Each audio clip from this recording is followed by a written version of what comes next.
Hi, എല്ലാവർക്കും മിഷാസ് ഓണിലേക്ക് സ്വാഗതം. ഇന്നത്തെ നമ്മുടെ റെസിപ്പി ഒരു ലഞ്ച് ബോക്സ് റെസിപ്പിയാണ് കേട്ടോ. കുട്ടികൾക്കൊക്കെ ഒത്തിരി ഇഷ്ടപ്പെടുന്ന സോയ റൈസ് അല്ലെങ്കിൽ സോയ ബിരിയാണി എന്ന് വേണമെങ്കിൽ പറയാം. വളരെ എളുപ്പമാണ് ഉണ്ടാക്കിയെടുക്കാനായിട്ട്. ഇതിനായി ആദ്യം സോയ വേവിച്ചെടുക്കണം. സാധാരണ ചെയ്യാറുള്ള പോലെ തന്നെ വെള്ളം തിളച്ച് വരുമ്പോൾ സോയ ഇട്ട് കൊടുത്ത് നന്നായി തിളയ്ക്കുന്ന സമയത്ത് ഫ്ലെയിം ഓഫ് ചെയ്യുക. അതിനുശേഷം ചൂടായൊന്ന് കുറയുന്ന സമയത്ത് പച്ചവെള്ളം ഒഴിച്ച് കൊടുത്ത് നന്നായി പിഴിഞ്ഞെടുക്കുക. ഇതിലേക്ക് 1/4 ടീസ്പൂൺ മഞ്ഞൾപ്പൊടി, 1 ടീസ്പൂൺ കാശ്മീരി മുളക് പൊടി, 1 ടീസ്പൂൺ ഗരം മസാല, ആവശ്യത്തിന് ഉപ്പ്, ഇഞ്ചി വെളുത്തുള്ളി ചതച്ചത് ഇട്ട് കൊടുത്ത് നന്നായി മിക്സ് ചെയ്ത് മാറ്റി വയ്ക്കുക. ഇത് കുറഞ്ഞത് ഒരു 15 മിനിറ്റ് നേരമെങ്കിലും മാറ്റി വെച്ച് കഴിഞ്ഞാൽ നല്ലതാണ്.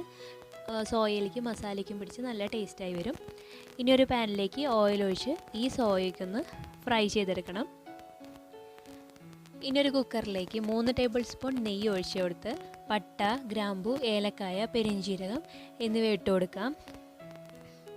ഒന്ന് മൂത്ത് വരുമ്പോൾ 2 മീഡിയം സൈസ് സവോള അരിഞ്ഞത് ചേർത്ത് കൊടുത്ത് വഴറ്റി കൊടുക്കുക.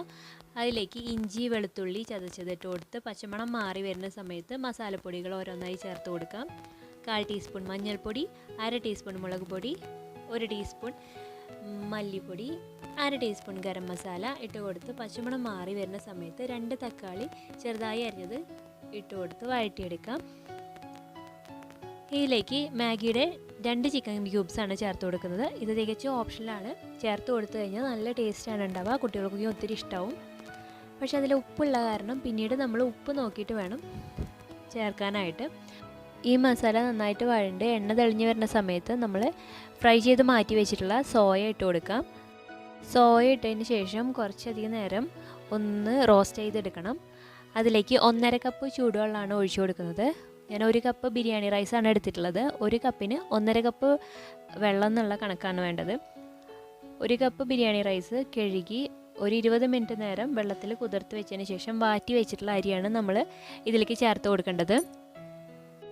അപ്പോൾ ഈ ഒരു 1/2 കപ്പ് ചൂടുവെള്ളം ഒഴിച്ചു കൊടുത്തിട്ടുണ്ട്. ഇനി ഇത് നന്നായിട്ട് തിളച്ച് വരണം. തിളച്ച് വന്നതിന് ശേഷം നമ്മൾ അരി ഇട്ട് കൊടുക്കുകയാണ്. അരി ഇട്ട് കൊടുത്തതിന് ശേഷം അത് കുക്കറിൻ്റെ മൂടി അടച്ച് വെച്ച് കൃത്യം ഒരു വിസിൽ വരുമ്പോൾ ഓഫ് ചെയ്തിടാം.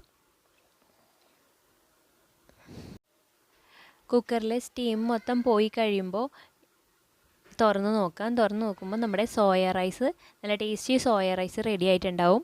അപ്പോൾ എല്ലാവരും ഒന്ന് ട്രൈ ചെയ്ത് നോക്കുക. കുട്ടികൾക്കൊക്കെ ഒത്തിരി ഇഷ്ടമാവും. അപ്പോൾ വീഡിയോ കണ്ട് ഇഷ്ടപ്പെടുകയാണെങ്കിൽ എല്ലാവരും ലൈക്ക് ചെയ്യാനും സബ്സ്ക്രൈബ് ചെയ്യാനും മറക്കരുത്.